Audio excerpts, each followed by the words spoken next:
Hi everybody. So right now I'm going to show you how to get into your Chinese splits within an hour of stretching. Like I haven't stretched in 3 days because I've been so busy. Like I took a trip to Austin, Texas, and then I came back to Vegas and unpacked, and then I'm here right now at the Hard Rock Casino for this pole expo where I'm gonna train with like professional famous pole dancers. Um, so I brought my yoga mat. It's on the bed over there, but I'm not going to use it right now. Like I'm probably going to use it later when I practice chest stands because like you can get like a rug burn if you practice chest stands right here. All right. So right now I'm like normal people flexible, I guess. See, like this is right now how I am, and like this right now is how I am like in the Chinese splits level. And so I've seen a lot of videos on YouTube where people were trying to show you how to do Chinese splits, and I'm sure it is effective because they know how to do the Chinese splits, but like this is like a little bit more easier. This is like ABC done. It's like get to the point, it's not like all this stuff and so all right, so the easiest way to get into Chinese splits is you do the straddle, and this is how I warm up. Like I'll just like straddle. So I'm straddling right now, and you just kind of rock back and forth, straddling, you pushing, like you probably feel like intensity, and that's normal, and you just breathe. And like I usually focus on breathing. If it's like right before work or something, or like during work and I didn't stretch that day, like I'll go into the dressing room and I'll just stretch really quick and then I'll go right back out. Especially if I have to get like right on stage because I don't want to be stiff while I'm on stage. Like stretching is really good for pole dancing or any sports.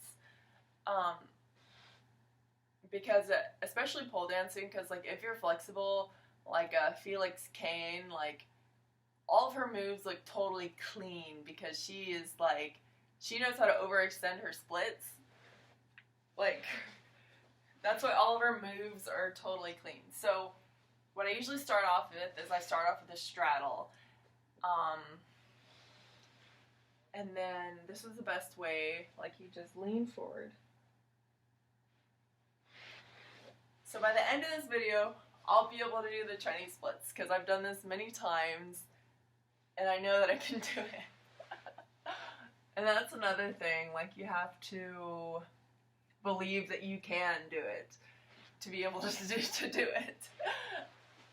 So you just straddle, you push, and another good way is to lean your body weight like this. And so you're using gravity to push your hips down. And actually, like you see my feet right now, like the closer you are this way with your feet to your butt, the easier it is. So you kind of want to put it straight out. And then you just lean your body weight down and you breathe. Take deep breaths.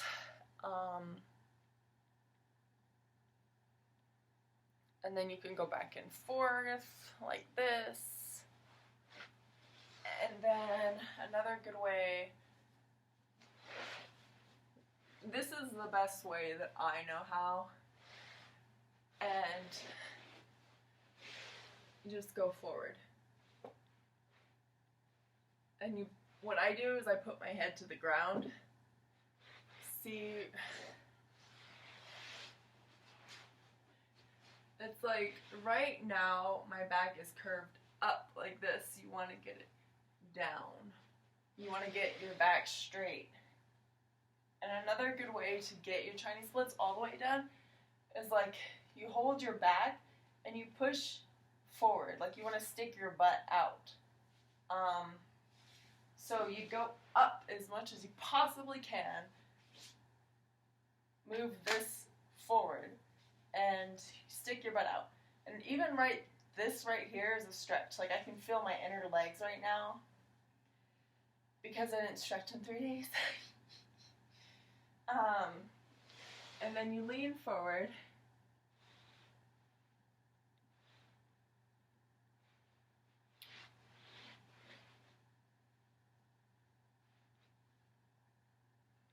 And don't forget to breathe.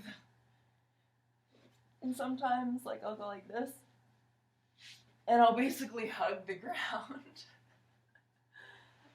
And then sometimes you could do, like, the one-legged. And you push. And you push down.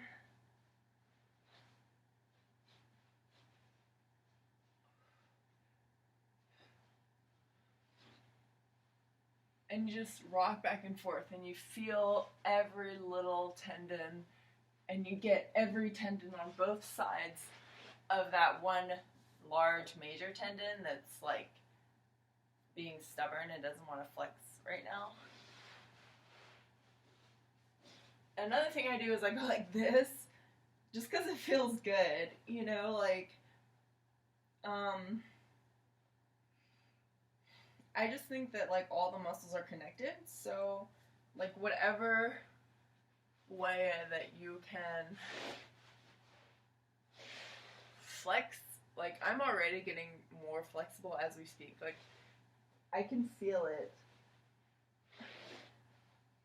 And sometimes, like, I'll just hold myself up, or, like, I'll hold myself up like this. Or I'll use my elbows and crawl forward. And, like, as we speak, like, I'm getting closer and closer to the Chinese splits.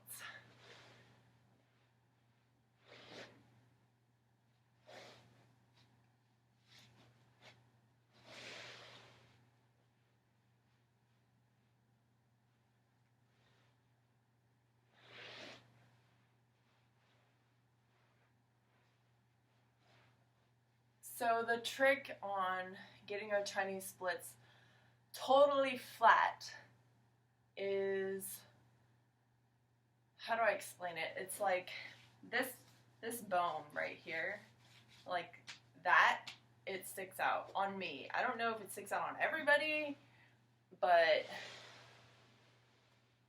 like that's the reason why, like, I'll be like 1 little inch away from the floor. And I figured out how to get your splits totally flat if you have like a bony knee and your bone like kind of sticks out. I'll show you. So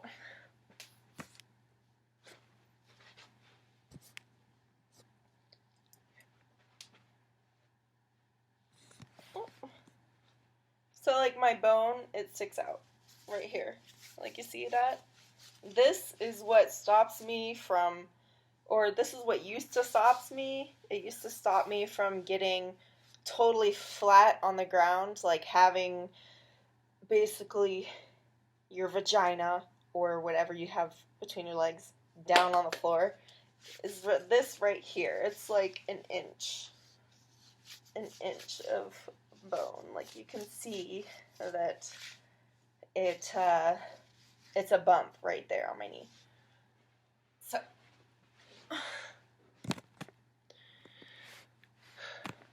So if you have that, it may stop you from getting flat on that ground. And I learned something that is definitely really handy on getting down on the ground, like, all the way. I'll show you.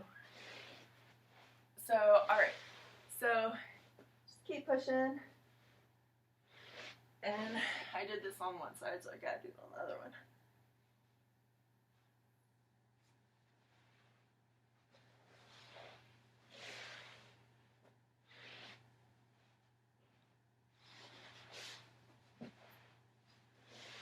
So So hug the ground. You are a floor hugger. So you're basically using your body weight and gravity to your advantage. Like, I always like to use gravity and my body weight together. So you see how my back is curved up right now? Push it down to the floor. Push your body down to the floor and hug the floor.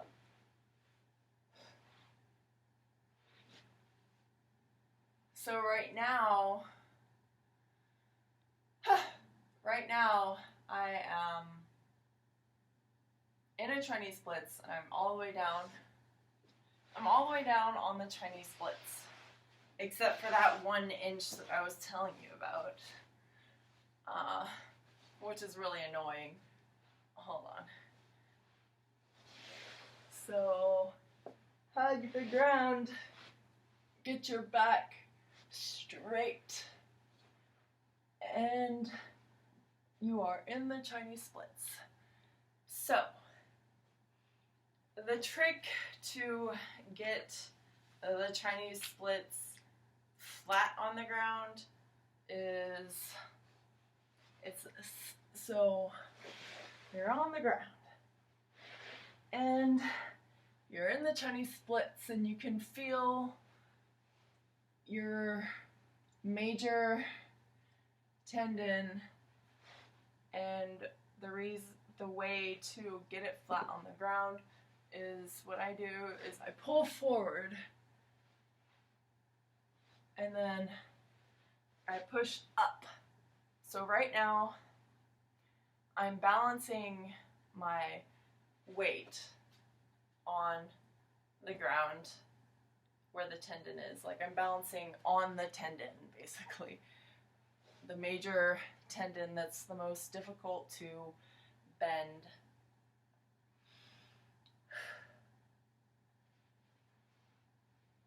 So I pull up and I stick my butt out and I push up.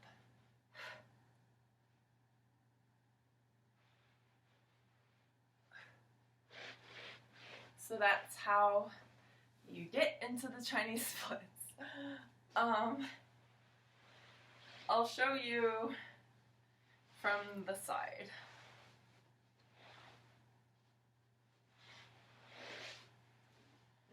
All right. Or this way. So you hug the floor. Like, I use my elbows and I crawl up.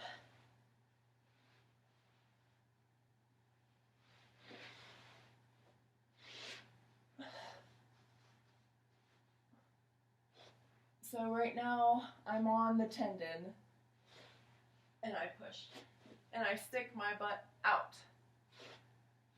And I'm balancing on that bone right now. I'm balancing on the bone on my knees. And that major tendon that's the most difficult to bend is connected to my knee muscles, I guess, or my knee bones, or whatever they are that stick out. See, you're pushing your butt out, and you push up, and I'm balancing on it right now. And I can feel it stretching. And I usually stay like this for as long as I possibly can. Until I feel the muscle, until it doesn't like feel tense anymore, until the muscle doesn't feel tense anymore, and I can feel that it's relaxed in this position. This, for me, and I think most people, like, this is the most difficult part because of your bony knee that sticks out.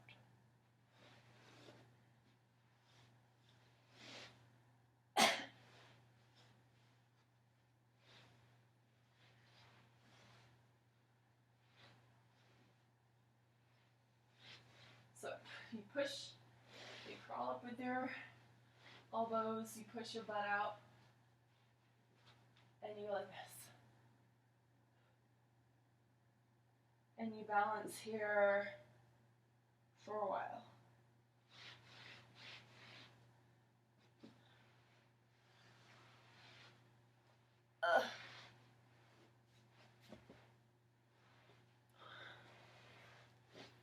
And that is how you get your Chinese splits in an hour or less. Like if you just do that for an hour, you can get it done and you can get it down. For me, it took less than an hour because like I'm used to it and I know that I can do it. Like I've done it so many times. Like before I couldn't do the Chinese splits, and then one day I was like, I'm just gonna do it, and then I did it. So good luck with your flexibility and your Chinese splits. Bye!